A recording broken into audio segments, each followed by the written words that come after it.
Jangan lupa subscribe YouTube channel Metro TV News dan jangan lupa nyalakan notifikasinya.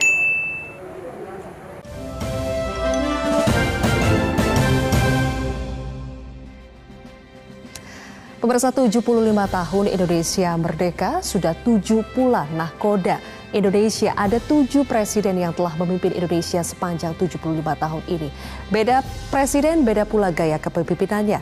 Mulai dari keputusan dalam mengambil keputusan di bidang politik, ekonomi, sosial, budaya. Kita akan simak bagaimana perjalanan dan juga beda kepemimpinan dari masing-masing presiden. Dan berikut liputan ini akan sekaligus menutup perjumpaan kita di President's Corner kali ini. Saya Zilvia Iskandar mengucapkan terima kasih atas kebersamaan Anda. Tetaplah bersama kami di Metro TV. Proklamasi. Kami, bangsa Indonesia, dengan Era kepemimpinan Soekarno merupakan zaman perjuangan dan mempertahankan kemerdekaan. Tak hanya menghadapi ancaman masuknya kembali penjajah, bangsa Indonesia juga dirongrong berbagai pemberontakan dan perseteruan partai politik. Dengan gejolak politik dan ekonomi yang begitu dahsyat, Bung Karno berhasil membawa bangsa Indonesia terlepas dari jurang perpecahan. Mencari bentuk pemerintahan pada masa Orde Lama, sistem pemerintahan beberapa kali berganti, mulai dari presidensial, parlemen, demokrasi liberal hingga demokrasi terpimpin.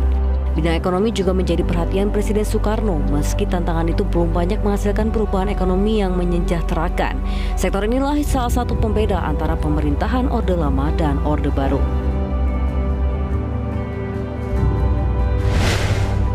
Lahirnya masa pemerintahan Orde Baru muncul setelah keluarnya surat perintah 11 Maret 1966. Soeharto diangkat sebagai presiden menggantikan Soekarno. Orde Baru berkuasa hingga 32 tahun lamanya. Di masa Orde Baru, pemerintah memberikan perhatian penuh pada stabilitas nasional untuk menunjang stabilitas politik dan melakukan rehabilitas ekonomi. Pada era ini, sektor ekonomi mengalami kemajuan yang signifikan. Hasil kebijakan ekonomi terlihat, inflasi menurun dan mata uang nasional stabil. Di ujung masa Orde Baru, badai krisis moneter tahun 1997 menerpa. Kondisi ekonomi pun terus memburuk, praktik korupsi, kolusi, dan nepotisme tak terkendali. Kemiskinan pun meningkat dan terjadilah ketimpangan yang mencolok. Krisis ekonomi yang tak kunjung membaik sejak 1997 dan terpilihnya kembali Soeharto menjadi presiden pada Maret 1998 justru memantik kerusuhan di berbagai penjuru negeri. Pemimpinan Orde Baru akhirnya berakhir ketika Pak Harto mengundurkan diri sebagai presiden pada 21 Mei 1998. Lengsernya Presiden Soeharto menjadikan Wakil Presiden Baharudin Yusuf Habibie diangkat menjadi presiden.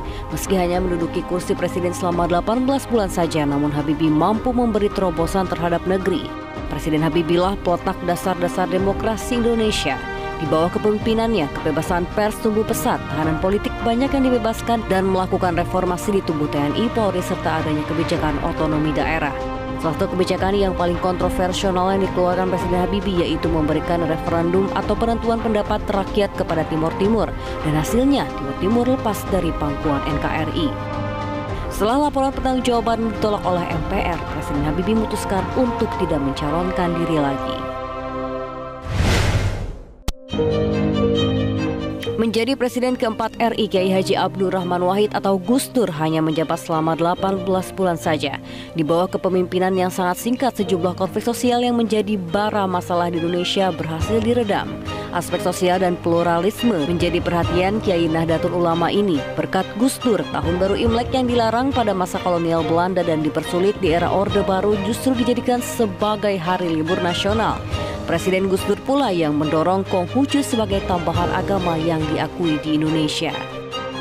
Kebijakan paling kontroversial yang dilakukan Presiden Gus Dur adalah mengancam mengeluarkan dekret presiden dengan membubarkan parlemen. Dekret itu berisi pembubaran MPR, DPR, mengembalikan kedaulatan ke tangan rakyat dengan mempercepat pemilu dalam waktu 1 tahun, dan membekukan Partai Golkar sebagai bentuk perlawanan terhadap sidang istimewa MPR. Namun dekret tersebut urung diterbitkan lantaran tidak memperoleh dukungan. Buntutnya pada 23 Juli, MPR secara resmi memakzulkan Gus Dur dan menggantikannya dengan Megawati Soekarno Putri yang sebelumnya menduduki kursi wakil presiden. Megawati Soekarno Putri mencetak sejarah sebagai presiden perempuan pertama di Indonesia. Mengawali kepemimpinannya, Megawati membentuk kabinet gotong royong. Sejumlah kalangan mengapresiasi kabinet bentukan Megawati karena 26 dari 32 posisi menteri dan setingkat menteri dijabat oleh golongan profesional. Selain itu, Komisi Pemberantasan Korupsi atau KPK juga didirikan di era kepemimpinan Megawati.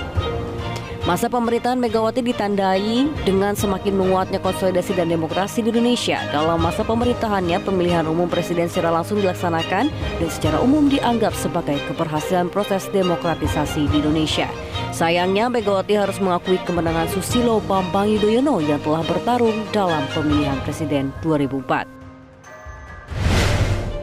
Mengantongi 60% suara di pemilihan presiden sekaligus mengalahkan Megawati, Susilo Bambang Yudhoyono juga mantan menteri di kabinet gotong royong akhirnya menjadi presiden ke-6 RI. Sosok SBY saat itu dilihat sebagai representasi kuat dari kalangan militer yang memimpin bangsa di era reformasi. Memimpin Indonesia selama 2 periode, Presiden SBY banyak menelurkan program-program pro-rakyat seperti BLT, BOS, Jamkesmas, PNPM Mandiri, dan KUR tanpa agunan tambahan.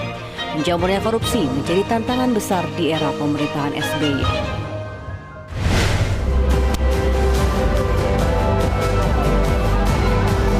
Siapa yang tak kenal dengan sosok presiden yang hobi belusukan ini? Ya, Presiden Joko Widodo dikenal sebagai pemimpin yang merakyat, bekerja cepat, dan bekerja keras. Kerja, kerja, kerja tak hanya sekedar menjadi slogan, tetapi dibuktikan dengan kerja nyata, yaitu pembangunan infrastruktur dari Sabang hingga Merauke. Tak hanya bekerja membangun negeri, diplomasi Indonesia di dunia internasional pun tercatat melejit. Indonesia menjadi anggota tidak tetap Dewan Keamanan PBB karena dianggap mampu menjembatani perdamaian dan memajukan dunia. Pesatnya perkembangan teknologi menjadi tantangan bagi pemerintah saat ini, yaitu maraknya penyalahgunaan teknologi seperti cybercrime maupun etika bermedia sosial. Mengawali periode kedua kepemimpinannya, Presiden Jokowi menghadapi pandemi COVID-19 yang juga melanda dunia, sekaligus ancaman resesi ekonomi akibat ekspansi COVID-19.